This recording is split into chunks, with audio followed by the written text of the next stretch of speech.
আপনি গানটা দেখছেন চাঁদ মামা গানটা মোবাইলে? আচ্ছা, গানটার যে মেকিং বা গানটা দেখে কি আপনার মনে হয়েছে যে বাংলা সিনেমার গান না বলিউডের গান মনে হয়েছে? আসলে গানটা যখন দেখেছিলাম মনে হচ্ছিল যে বলিউডের কোনো গান এটা করেছে। খুব ভালো লাগছে আমার। খুব ভালো লাগছে। আচ্ছা, অনেকে নিশুর সাথে তুলনা করে, শাকিব খানের সাথে নিশুর তুলনা করে, এটা শাকিব ভাইয়া নিশু ভাইয়া দুজনই ডিফারেন্ট। বোকামি কিনা? একদম বোকামি। এটা একদম তুলনা দেওয়াটা একদম আমার মনে হয় যে বোকামি আমার তরফ থেকে। এখন যারা বলতেছে তাদের কাছে কি মনে হচ্ছে সেটা আমার জানা নেই। আচ্ছা, 4 দিন আগে একটা আপু আমার কাছে ইন্টারভিউ দিছে, সে বলছে সে নিশুর ভক্ত। তো উনি বলল যে শাকিব খান নিশু হইল সুশীল সমাজের নায়ক, আর শাকিব খান হইল রুট লেভেলের নায়ক, রুট লেভেলের মানুষের নায়ক। শাকিব খানের সিনেমা যারা দেখে তারা হইল মানসিক রোগী। তো এই ধরনের কথা কি বলতে পারে কিনা? ভাইয়া যে এই কথাটা বলছে তাকে আগে পাগলাগারোতে পাঠানো উচিত। সেই একটা মানসিক রোগী আমার যা মনে হয়। ওই আপুটার ভিডিও প্রত্যেকটা চ্যানেলে ভাইরাল হচ্ছে। প্রত্যেকটা চ্যানেলে ভাইরাল হয়েছে, ঠিক আছে, ওকে আগে মানসিক হসপিটালে পাঠানো উচিত আমার যেটা ভাইরাল হওয়ার। হ্যাঁ, আর সে হচ্ছে এই কথাটা বলছে যাতে সে ভাইরাল হতে পারে। আর এটা নিয়ে সবাই সব হচ্ছে মাতামাতি করতেছে আর ও ভাইরাল হচ্ছে, বুঝতে পেরেছেন? এছাড়া আর অন্য কিছু নেই। না, এটা স্বাভাবিক, একজন আরেকজনকে ভালো নাই লাগতে পারে। হ্যাঁ, ভালো নাই লাগতে পারে। আমি বলবো যে আমার ওকে ভালো লাগে না, ব্যাস এই পর্যন্ত। এই যে মানসিক হসপিটালে নিতে হবে এই সেই, এটাও ভাইরাল হওয়ার জন্য আপুটা বলছে, এছাড়া অন্য কোনো কাহিনী নেই। এটা আমার যা মনে হয়। আচ্ছা, আপনার একজন পছন্দের হিরোর নাম বলেন তো বাংলাদেশে? শাকিব খান। শাকিব খান।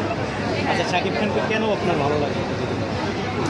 শাকিব খানকে কেন ভালো লাগে জানি না, সেটা বলতে পারবো না, বাট ভাইয়াকে খুব ভালো লাগে। আচ্ছা, আমি নিজে সঠিক জানি না, 2-3 দিন আগে একটা আপুর মুখে শুনলাম যে শাকিব খান, সেই আপনাদের মতো ইন্টারভিউ নিচ্ছিলাম এরকম এক আপু, উনি বললো সারা পৃথিবীর ভিতরে শাকিব খান 9 নম্বরে আছে হ্যান্ডসামের দিক থেকে।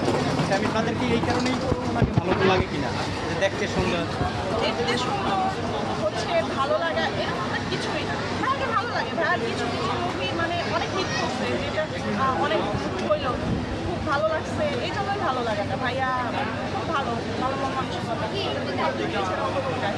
আসলে শাকিব খানকে যদি এখন পান, আপনি এখন যদি দেখা হয়, আপনি কি শাকিব খানকে কি বলবেন বা কি করবেন? বলবো ভাইয়া বিগ ফ্যান। তাই আর কি বলবো? হ্যাঁ, ছবি তুলবেন নাকি? হ্যাঁ, ছবি তুলবো। আর সে আমার দেশের ছেলে, so তার সাথে ছবি তুলবো, কথা বলবো। আপনার দেশের ছেলে মানে গোপালগঞ্জ নাকি? না না, গোপালগঞ্জের না, সে আচ্ছা, হচ্ছে মানে বাংলাদেশী? বাংলাদেশের ছেলে, সেজন্য। হ্যাঁ, আচ্ছা, আমরা কি শাকিব খানকে নিয়ে গর্ব করতে পারি কিনা? অবশ্যই গর্ব করতে পারে। সে গর্ব করার মতোই একজন শাকিব খানের। আচ্ছা, ইউরোপ আমেরিকায় বাংলা ফিল্ম ইন্ডাস্ট্রিতে 3 জন সুপারস্টার আছে, দেবজিৎ আর শাকিব খান, 2 বাংলা মিলেয়া।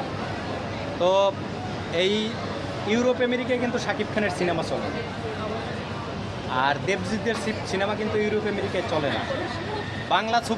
বাংলা ফিল্ম ইন্ডাস্ট্রির সবচেয়ে বড় সুপারস্টার কে? আপনি এই 3 জনের ভিতরে কাকে মনে করেন? শাকিব খান। বাংলা সুপারস্টার। হ্যাঁ, অবশ্যই। আচ্ছা, লাস্ট একটা কোশ্চেন, এটা লাস্ট কোশ্চেন। নিশু যদি আজকে সিনেমা করা বন্ধ করে দেয়, তাহলে কি সিনেমা হল বন্ধ হয়ে যাবে? না, কখনোই না। শাকিব ভাইয়া সিনেমা করা বন্ধ করে দিলে সিনেমা বন্ধ হয়ে যাবে, আমার যেটা মনে হয়। আচ্ছা, আমি এই প্রশ্নটা করতে চাইছি, তার আগেই আপনি ভুলে দিচ্ছেন যে শাকিব খান সিনেমা করলে বন্ধ হবে কিনা। হ্যাঁ, অবশ্যই সিনেমা না করলে বন্ধ হয়ে যাবে ইন্ডাস্ট্রি। ভাইয়াই তো এখন সব কিছু, আমার যা মনে হচ্ছে। আচ্ছা, লাস্ট আপনি শাকিব খানের উদ্দেশ্যে যদি কিছু বলতে চান, কি বলবো? বরবাদ মুভি নিয়ে বা ভালো ভালো ভালো